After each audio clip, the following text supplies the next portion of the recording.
Hello and welcome to the Force Friday show, the weekly show from Movie Burner Entertainment, where we discuss Star Wars, everything relating into Star Wars, be it canon, movie related, director related, Kathleen Kennedy related, anything relating into Star Wars.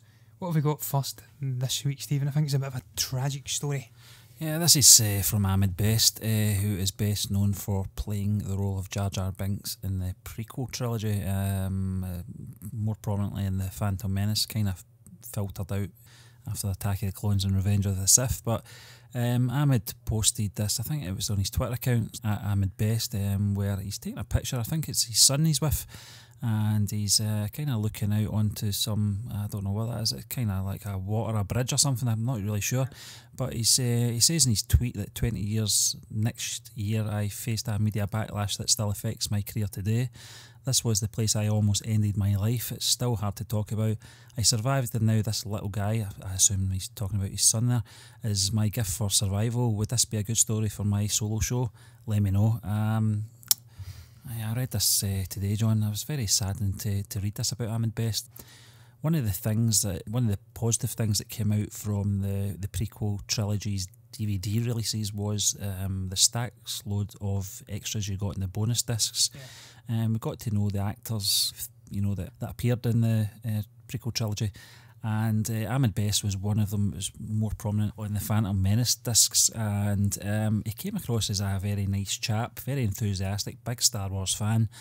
And when I read this today, I was very saddened to see this, but this isn't the first time this has happened, and it's certainly not been the last time, John. Oh, I think this perfectly shows just how toxic the Star Wars fandom can be when it's at its absolute worst and it's most offended. He does go on to say further in an article with Wired that he was shocked by the brutality of the fans' reaction, people giving him death threats, sending him death threats through the internet, and people coming up to him in the street and saying, "You destroyed my childhood." And then he says that was difficult for a 25-year-old him to hear. Just the fact that the man was nearly driven to killing himself because of the brutality of threats he was receiving, it's utterly preposterous, honestly. And it just does show the ridiculousness of people saying that this is just a new phenomenon in the last 3 or 4 years of the Disney era of Star Wars films. People also attacking the likes of Kelly Marie Tran, Daisy Ridley. This has been going on for years upon years upon years. It's not something that's totally unique to Star Wars. It also pops up in all facets of fandom where it's at its most extreme. Yeah, the best part about Star Wars is the love for Star Wars the fans share for the franchise, the sheer passion and the lengths are willing to go to follow it and obviously keep it within prominence in pop culture. But there's a dirty and a dark side of that passion as well, where you will have people feeling like they own Star Wars and that it's their fundamental right to get the story they think that they are deserving of, and if it changes from that even a tiny bit, then they feel like their whole childhood's been destroyed and that it's an affront to them personally. And this is a perfect example of a story Ahmed Best has come out and shared. And as you says, the DVD extras were utterly fantastic. What you can say whatever you want about the prequel trilogy, but the work they did put into it to making it a pioneering piece with all the CG and stuff. Some of it's not aged great, but you can't deny that it was pioneering at the time. And also, just as you says, with the actors behind scenes, you got to see what they brought to it, and just the fact that they poured their heart and soul into it. Everybody likes to talk about Ewan McGregor and obviously Ian McDermott and the positives behind the prequel trilogy. They like to shut out guys like this. I do remember him talking in the press not long ago about the bitterness he harbours towards Andy Serkis being seen as this king of mocap, and that he's been kind of left in the shade. And you're right, the behind the scenes stuff, it really did show him in a positive light, if anything. It showed the passion he had for Star Wars, the passion he had for the character. He worked his balls off bringing this character to the screen. He had to wear that goofy hat as an eye level for the actors to look at him.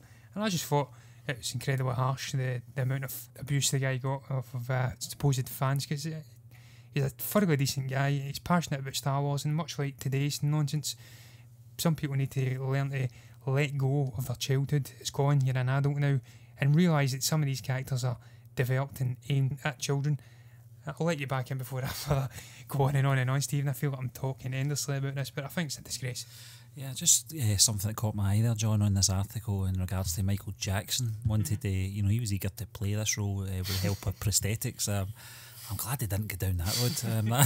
That would have been worse, But one of the things that I did like, Jar Jar doing the moonwalk would have been legendary enough. But One of the things that I did, like about the character, well, I should say the one thing I liked about the character was the special effects to, make this character come to life. You've got to remember this was, the film came out in 1999, but this was probably about 97, 98 when they were, in pre-production, and, you're talking 20 years ago.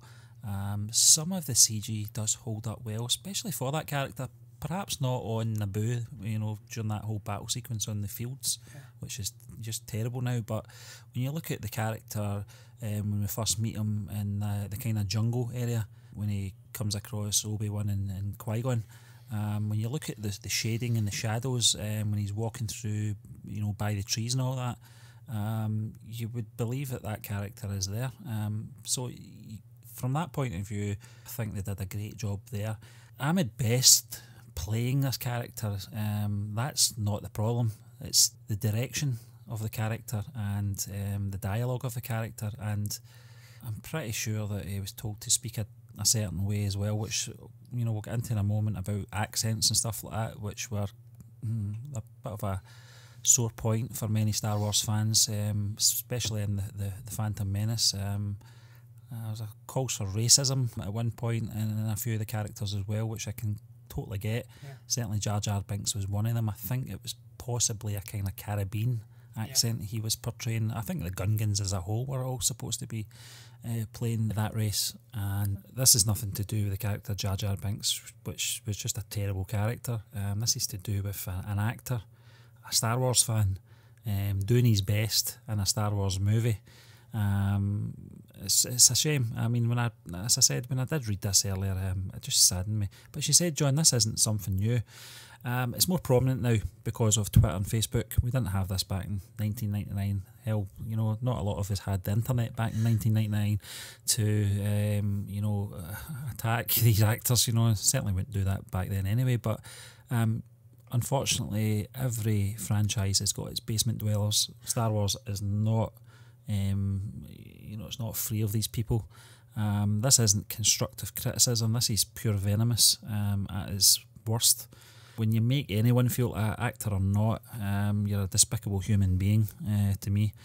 And I just think Ahmed Best, I'd love to have saw him going on to do other things, because I think when you look at the likes of Andy Serkis and what he's done in that industry, it would have been great to see Ahmed Best going down that road as well, portraying more characters, slightly less goofy, and his career could have went in another direction, but sadly it didn't. No, it didn't, and that's probably down to the venomous reaction from the fans. They probably put him off acting in a franchise or a new film for life, much like they did with Jake Lloyd as well. It's another little chat about get hammered, and also Hayden Christensen too, Stephen, as you just says. That's a guy who took a break from acting for a couple of years following his brush with Star Wars. So this hatred isn't just totally reserved for female characters female actors and actresses over the last couple of years. This has been a problem in a lot of franchises where you've got a group of passionate fans that feel a sense of entitlement over something, which they haven't got any entitlement over. They don't create the stories, they don't get to choose the direction. The directors and the producers and the actors do that, and you have to like it or lump it. If you don't like it, you step away. You've got the films that you loved in your childhood. It's not damaged them or besmirched them any. You can go and watch them anytime you want. But just touching back on Jar Jar, I says to you, Steve, when I was probably about 9 or 10 years old when The Phantom Menace came out. I actually enjoyed the character of Jar Jar when I was a young boy. I can't say it was my favourite one. My favourite character even back then was probably Darth Maul and Obi-Wan Kenobi, just because I was a Star Wars fan from the mid-90s. So I knew Ben Kenobi and I knew that connection with Obi-Wan. So seeing him as a younger, more energetic version was also my favourite character. But I didn't hate the character of Jar Jar Binks by any means. So I think it's clear that the character was aimed at a certain demographic. It was aimed at children. A lot of people forget Star Wars as a children's story first and foremost, that adults can get on board with. It's an escapism film, so the character wasn't aimed at these people, so they need to understand that first and foremost. I didn't hate it when I was a child, but I thoroughly agree with what you said as well about the racist undertones in some of the accents, because certainly it was heavily racist against Caribbean people. It was clear that the Weezer and the Misa, and that was a take on the way Caribbean people talk, and it was deeply racist. Even the Nemoidians, they had Chinese, Asian racist overtones as well, in there with their accents. And I do think, and I don't know whether you share these sentiments, that if they just changed the accent to an alien accent, much like what they did with Jabba and also the Twi'leks, would that have made things more palpable for fans of this franchise? Would they have got on board with the Gungan characters more if they spoke in alien and weren't these goofy "we's are free" and things like that? Would it have potentially saved Ahmed Best a lot of hassle if George Lucas had did that?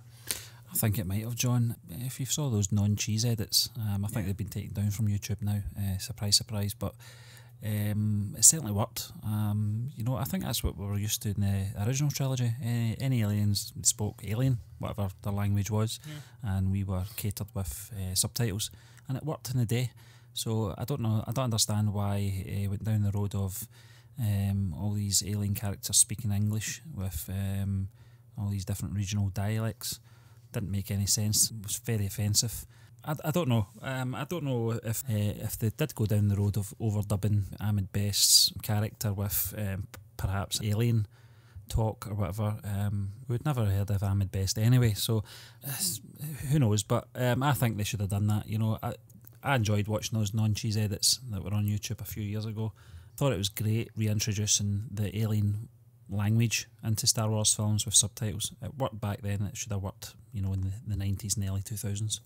Yes, and we're just going to continue this theme, Stephen, of over-enthusiastic, self-entitled fans taking things too far, with our next topic, which is from an NME article where it questions, is fan power ruining Star Wars? I don't know, is it? I think it may. But as I did say, Star Wars was built to the level it's at purely because of the passion of the fan base. You can't allow a small minority that are going on and trolling people and actors and actresses to ruin everything for the more passionate, well-behaved fans. This is going to pop up no matter what. It's just the nature of life now. Modern society, social media, you're going to get people trolling. They do it with everybody. They'll troll parents that have just lost a child in a death or something like that, or an accident.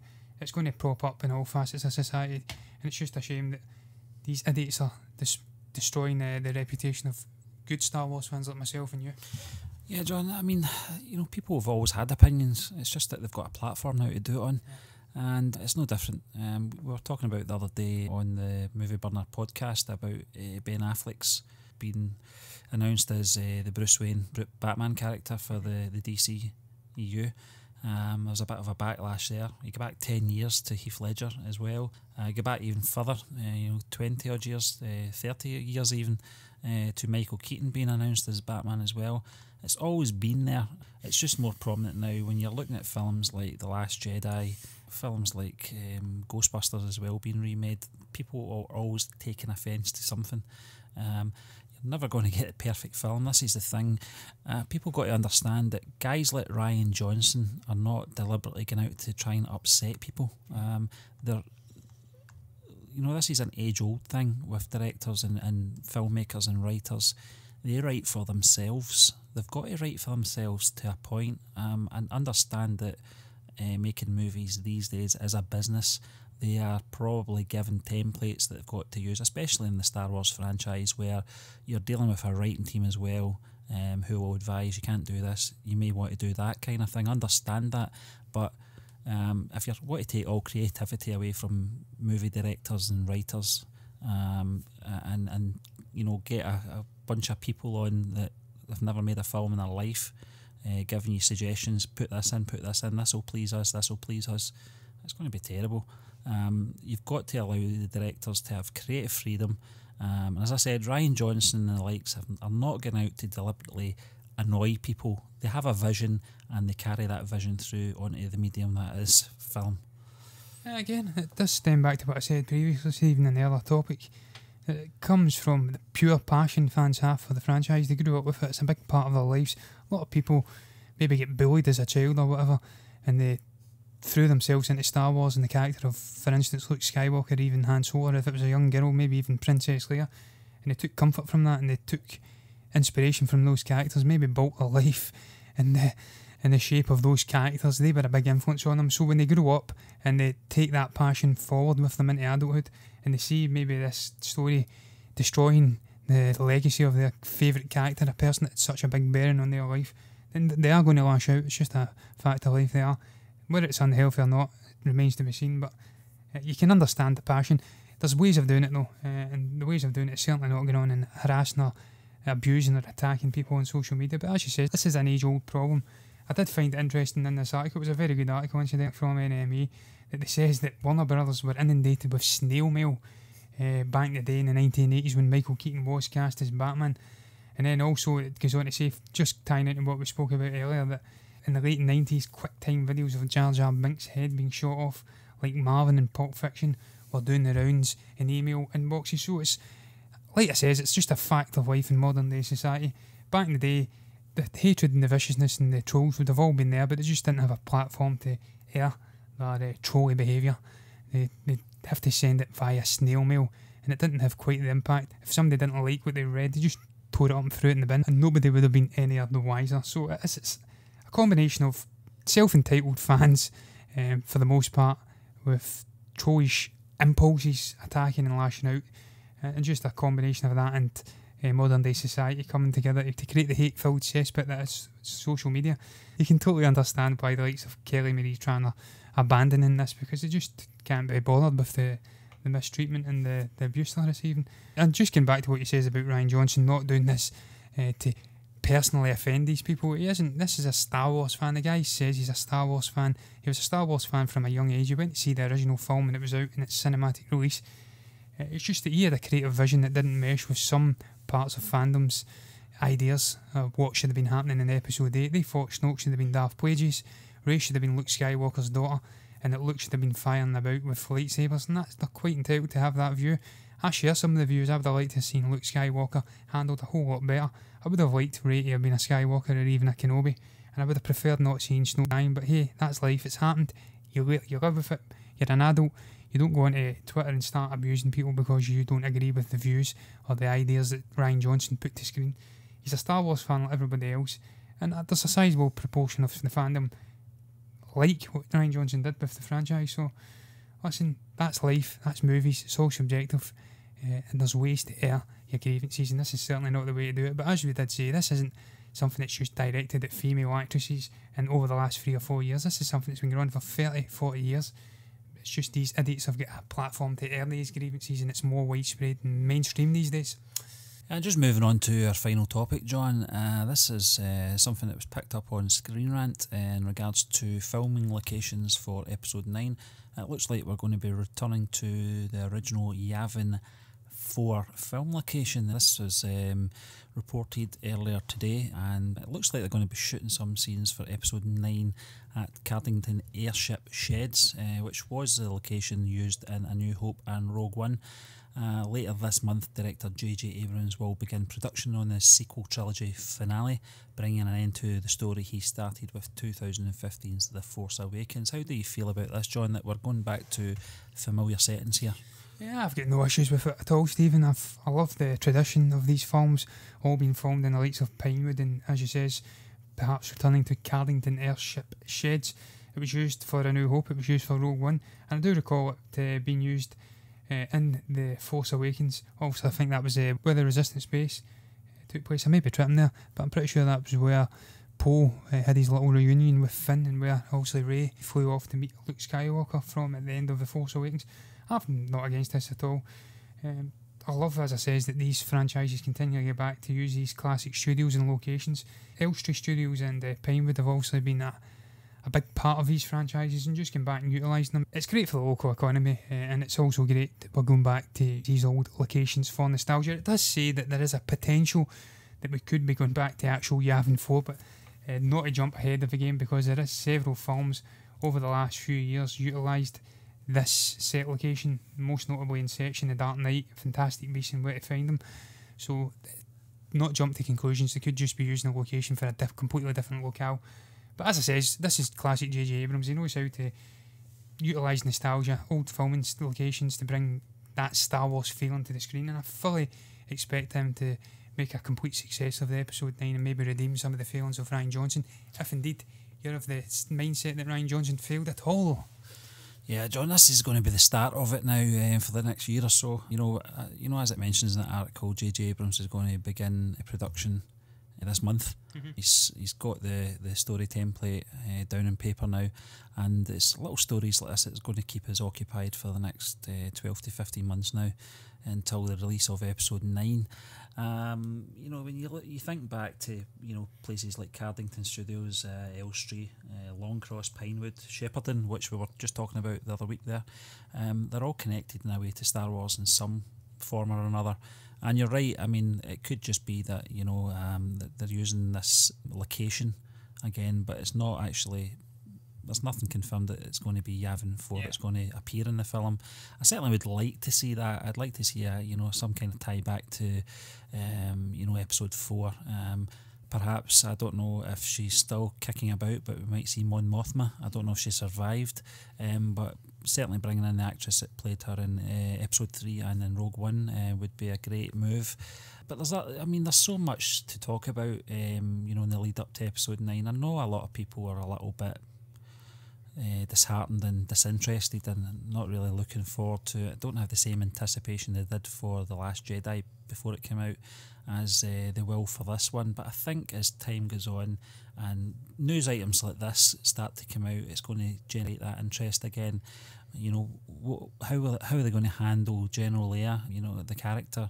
We're going to have a time jump. That's certainly been suggested. I think John Boyega's mentioned a few times that, you know, there's a bit of a time jump. His hair's an afro or something like that. He's got a big beard or something, I don't know. Are we going to see a Force ghost Luke Skywalker? Who knows? How far down the line is Rey in her training to become a Jedi Knight? I think she will be a full Jedi Knight by the time we get to see episode 9, because I think there will be a bit of a time jump. But just getting back to the article, John, I would love to see Yavin 4 in this again. I think it's just one of those locations, very much like Tatooine, that you can relate to. It feels like Star Wars, and it'd be a little nice tie-in to end the saga trilogy. Yeah, I fully agree with that, Stephen. I'd love to see them going back to Yavin 4 again. It does say in the article that the Misasi Temple isn't exactly the most secretive of locations, and they're completely correct. It'd probably be the first place the First Order would think of going to. But then again, you say that, but Obi-Wan Kenobi took Luke Skywalker to Tatooine and gave him to Aunt Beru and Uncle Owen, when of course Darth Vader, Anakin Skywalker, had such an emotional connection with the place. But of course Anakin Skywalker hated sand, so that's probably the last place he wanted to go back to. But there is you get what I'm saying, there is a bit of a poetic symmetry to it that they could go back to this location. It's blindingly obvious that they're there, but the First Order overlook it because they think, nah, they couldn't possibly go back here. But as it does say in the article, Stephen, as I did touch upon previously, there could be a whole array of planets and ideas you could have for utilising this location. It could be that Rey goes there to train a new generation of Jedi. It could be even 10 years into the future after The Last Jedi, and Rey, with the help of Luke Skywalker as a Force ghost, has become a fully fledged Jedi Master. Some people would suggest that she doesn't have long to go because she's such a Mary Sue and she's already halfway there. I totally disagree with that. I think she has got her faults, even if they aren't glaringly obvious at the moment. But I think that's a possibility. She could maybe be going to a new planet. This could be the home of a Jedi Academy. We could see Luke Skywalker popping up as a Force ghost, as you said, Stephen. Or maybe it is they're just going back to Yavin 4 and there's some connection with Poe Dameron, because of course his parents were there. He was born there. There's a connection with him. He could potentially be leading the resistance in this film. And maybe this is why he's going back. He's got that emotional tie there. I don't know, Stephen. It's all speculation at the moment. But one thing is for sure, like you says there is a whole lot of news going to be coming out about episode 9. Now that the film is getting ready to start production this month, we're going to see more little tidbits of news coming out, more rumours, more news about locations, character reveals and casting news and stuff like that. Surely we're going to get an announcement whether Mark Hamill's coming back one way or the other. I don't know. It's all going to be very exciting from now onwards. I know you're not totally on board with Star Wars Episode 9 yet, Stephen, and being hyped up for it. I certainly aren't really there either, but you know, you've seen our views on Solo maybe a couple of years ago and look at the way we were in the lead up to that. So I'm sure come 6-7 months down the line when we're armed with more knowledge about where the story may be going, who's on board, that will be hyped up for this film and the conclusion to the sequel trilogy. I've not got a huge amount more to say, Stephen. We've dragged that out quite a bit, that topic. It was just a simple little article saying that they may be going to film in Cardington Airfields. Very excited. The possibilities are endless, and I just can't wait to see more news coming out. Yeah, I think we certainly need it, John, because the last few weeks have been very quiet here on the Force Friday show in regards to some Star Wars news, but that just wraps things up here for this week's episode of the Force Friday show. We would just like to thank you for joining us, and we will be back next week to do it all again. Remember guys, if you're enjoying the content we're putting out, then subscribe to our channel, like, comment and share our videos. You can also find us on iTunes and Google Play at the Movie Burner Podcast, and give us a little follow on Facebook and Twitter at Movie Burners. If you fancy a spot of casual reading, then all our latest written reviews and occasional articles can be found at movieburnerentertainment.org. Until the next time, goodbye.